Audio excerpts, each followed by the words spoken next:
In this video, I will show you how to measure resistance using digital multimeter.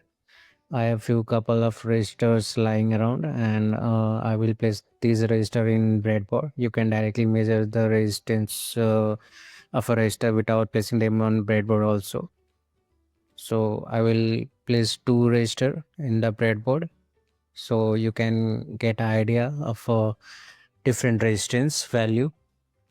So I have placed the resistor in the breadboard. As you can see, we have two resistor.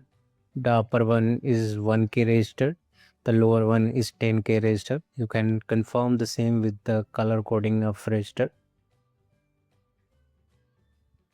Now I will put the multimeter into 20K resistance mode.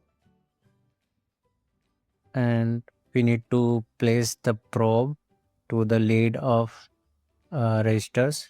So I will first test the lower resistor, the 10K resistor.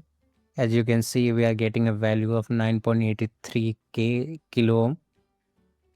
And now I'm testing the upper resistor, which was of 1K, and we are getting 0.98 kilo ohm. So the value is the approximate value because we have a tolerance, and this tolerance you can confirm by the color code. Since in both the resistor we have gold lines, so that is about 5% of the tolerance. Thank you.